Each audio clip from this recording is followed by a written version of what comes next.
आज की वीडियो में हम लोग बात करने वाले हैं कंप्यूटर लैंग्वेज के बारे में, हाई लेवल लैंग्वेज के बारे में, लो लेवल लैंग्वेज और ट्रांसलेटर के बारे में। तो शुरू करते हैं हम आज का अपना टॉपिक।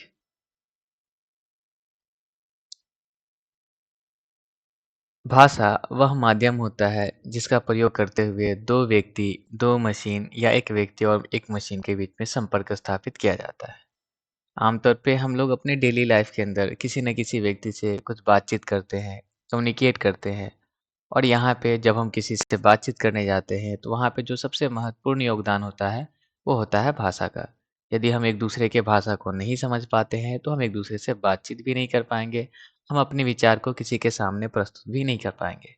ठीक उसी प्रकार से जब हम कंप्यूटर के ऊपर काम करने जाते हैं तो जब तक हम कंप्यूटर को कोई इंस्ट्रक्शन नहीं भेजते तब तक हमारा कंप्यूटर सिस्टम कोई भी काम करने में सक्षम नहीं हो पाता है। तो जब हम कंप्यूटर को कोई भी इंस्ट्रक्शन भेजते हैं तो वहाँ पे भी भाषा का प्रयोग होता है। तो जिस प्रकार से हम लोग भाषा का प्रयोग करेंगे, कंप्यूटर सिस्टम भी भाषा का प्रयोग करता है और इस भाषा को हम लोग कंप्यूटर लैंग्वेज या प्रोग्रामिंग लैंग्वेज के नाम से जानते हैं।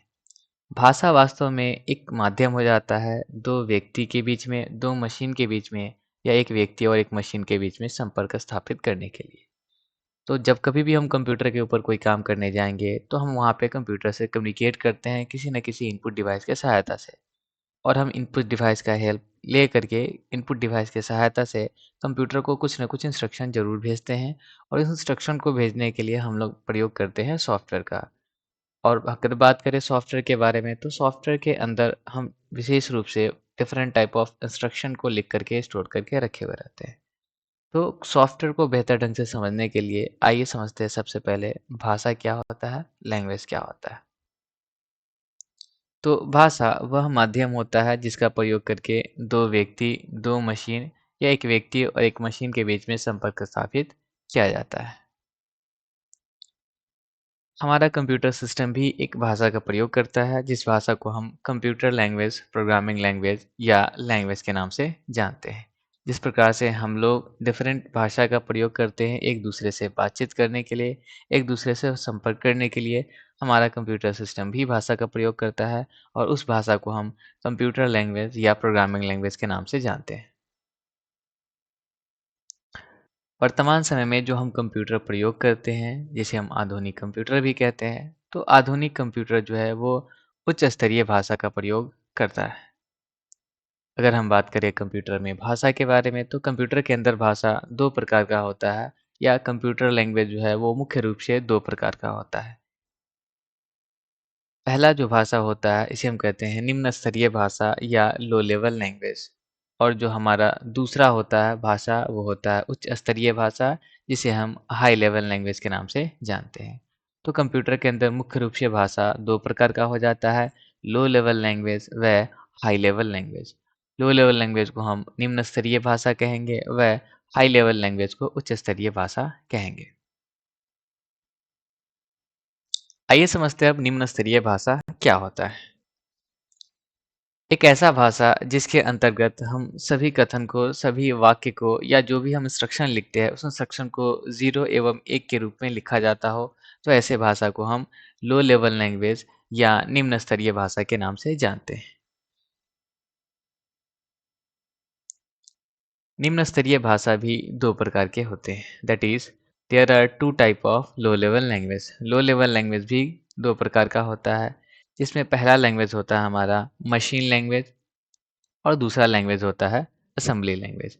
अगर हम बात करें मशीनी भाषा या मशीन लैंग्वेज के बारे में, तो ये एक ऐसा भाषा होता है जहाँ पे हम हर एक स्टेटमेंट को, हर एक इंस्ट्रक्शन को प्योरली 0 एवं 1 के रूप में लिखते हैं और ये कंप्यूटर के करीब होता है जिसको कंप्यूटर आसानी से समझ सकता है।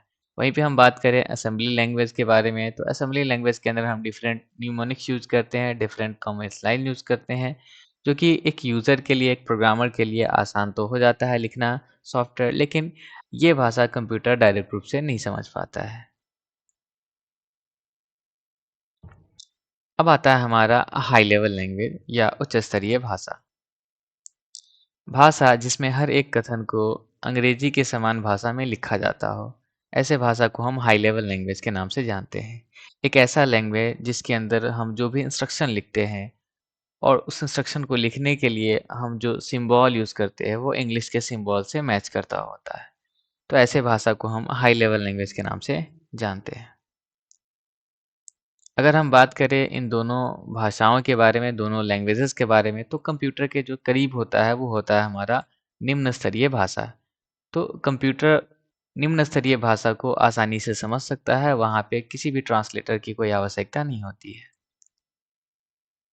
जबकि उच्च स्तरीय भाषा जो होता है वो प्रोग्रामर के करीब होता है, easy to understand for the programmer. ये प्रोग्रामर के लिए समझना और हाई लेवल लैंग्वेज का प्रयोग करते हुए प्रोग्रामर के लिए सॉफ्टवेयर लिखना बहुत ही आसान हो जाता है। लेकिन अब यहाँ पे कंप्यूटर और यूज़र के समझने योग्य बात के बारे में अगर हम बात करें, तो निम्न स्तरीय भाषा जो है ये कंप्यूटर ईज़िली समझ सकता है, ये कंप्यूटर के करीब होता है। लेकिन अगर हम बात करें लो लेवल लैंग्वेज के बारे में, तो इस भाषा को एक प्रोग्रामर के लिए समझना और इस भाषा का प्रयोग करते हुए सॉफ्टवेयर लिखना थोड़ा कठिन हो जाता है।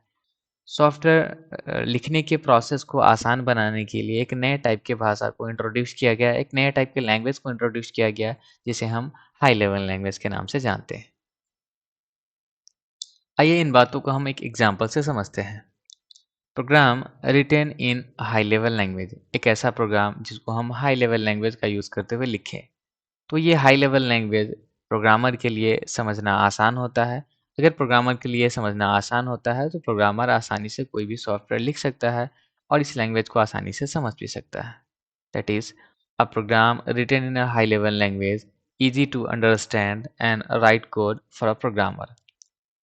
हाई लेवल लैंग्वेज के केस में ये प्रोग्रामर के लिए समझना, प्रोग्रामर के लिए कोई कोड लिखना आसान हो जाता है। लेकिन यहाँ पे जो सबसे बड़ा प्रॉब्लम आता है वो आता है ये कि ये कंप्यूटर बिल्कुल भी नहीं समझ सकता। क्योंकि कंप्यूटर जो है हमारा वो तो समझता है 0 और 1। अगर हम किसी सॉफ्टवेयर को हाई लेवल लैंग्वेज में लिखें तो ये कंप्यूटर के समझने योग्य नहीं होता है। लेकिन सवाल ये आता है कि वर्तमान में हम जितना भी कंप्यूटर यूज़ करते हैं ये तो हाई लेवल लैंग्वेज के ऊपर ही काम करता है। तो फिर कंप्यूटर इस पे काम करता कैसे होगा? दरअसल जो भी प्रोग्राम जो हाई लेवल लैंग्वेज के अंदर लिखा जाता है उस प्रोग्राम को ट्रांसलेट किया जाता है और ट्रांसलेट करने के लिए कंप्यूटर प्रोग्राम का यूज़ किया जाता है जिसको हम ट्रांसलेटर के नाम से जानते हैं।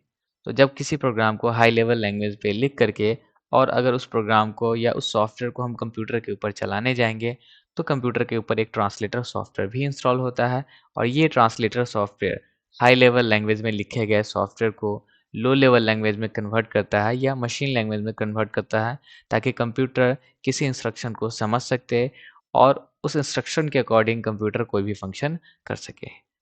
तो एक्चुअल जो होता है हमारा कि जब किसी प्रोग्राम को हम हाई लेवल लैंग्वेज में लिखेंगे तो ये प्रोग्रामर के लिए लिखना समझना आसान होता है लेकिन कंप्यूटर इस चीज़ को नहीं समझ पाता है। तो कंप्यूटर के समझने योग्य बनाने के लिए यूज़ किया जाता है ट्रांसलेटर प्रोग्राम का। Translator converts the high level language program to machine language that is in the form of 0 and 1 for making it machine understandable. तो यहाँ पे एक प्रोसेस हो जाता है जो कि हाई लेवल लैंग्वेज में लिखे गए सॉफ्टवेयर को लो लेवल लैंग्वेज में कन्वर्ट होता है, दैट इज़ ट्रांसलेटर। और ये ट्रांसलेटर जो होता है ये हमारे हाई लेवल लैंग्वेज के प्रोग्राम को कंप्यूटर के समझने योग्य भाषा में दैट इज़ 0 एवं 1 के रूप में ट्रांसलेट करने का काम करता है। अब समझते हैं कि ये ट्रांसलेटर एक्चुअल में होता क्या है। ट्रांसलेटर एक कंप्यूटर प्रोग्राम होता है जो उच्च स्तरीय भाषा के प्रोग्राम को मशीनी भाषा में बदलकर उसे कंप्यूटर के समझने योग्य बनाता है। क्योंकि जब किसी सॉफ्टवेयर को हाई लेवल लैंग्वेज में लिखा जाता है तो वो सॉफ्टवेयर या वो भाषा कंप्यूटर के समझने योग्य नहीं होता है।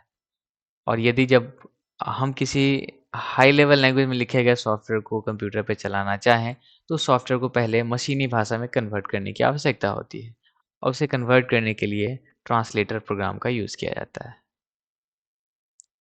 ट्रांसलेटर 3 प्रकार के होते हैं। पहला जो हमारा ट्रांसलेटर होता है वो होता है असेंबलर। और ये असेंबलर ट्रांसलेटर जो होता है ये असेंबली लैंग्वेज में लिखे गए प्रोग्राम को असेंबली लैंग्वेज में लिखे गए सॉफ्टवेयर को मशीनी लैंग्वेज में कन्वर्ट करता है ताकि कंप्यूटर उस लैंग्वेज को समझ सके या असेंबली लैंग्वेज में लिखे गए इंस्ट्रक्शन को कंप्यूटर समझ करके और उसके ऊपर कोई टास्क परफॉर्म कर सके। तो असेंबली लैंग्वेज को कन्वर्ट करने के लिए जिस ट्रांसलेटर का यूज़ किया जाता है, जिस ट्रांसलेटर का प्रयोग किया जाता है, उस ट्रांसलेटर को हम असेंबली लैंग्वेज के नाम से जानते हैं, सॉरी असेंबलर के नाम से जानते हैं। जबकि अगर बात करें हम दूसरे ट्रांसलेटर के बारे में, तो दूसरा ट्रांसलेटर होता है हमारा कंपाइलर। और ये कंपाइलर हाई लेवल लैंग्वेज के प्रोग्राम को मशीन लैंग्वेज में कन्वर्ट करने का काम करता है। अब यहाँ पे एक और बात लिखा गया है, whole document at a time. That is कि कंपाइलर जो कन्वर्ट करता है हाई लेवल लैंग्वेज के प्रोग्राम को, वो कंप्लीट प्रोग्राम को एक ही टाइम में कन्वर्ट कर देता है मशीनी भाषा में। वहीं पे हम बात करें तीसरे ट्रांसलेटर के बारे में, तो तीसरा ट्रांसलेटर होता है हमारा इंटरप्रीटर। इंटरप्रीटर भी हाई लेवल लैंग्वेज के प्रोग्राम को मशीनी भाषा में कन्वर्ट करने का काम करता है। अब सवाल यहाँ पे ये आता है कि कंपाइलर भी हाई लेवल लैंग्वेज के प्रोग्राम को कन्वर्ट करने का काम कर रहा है, और इंटरप्रीटर भी हाई लेवल लैंग्वेज के प्रोग्राम को लो लेवल लैंग्वेज में कन्वर्ट करने का काम कर रहा है। Then why this two translator is required?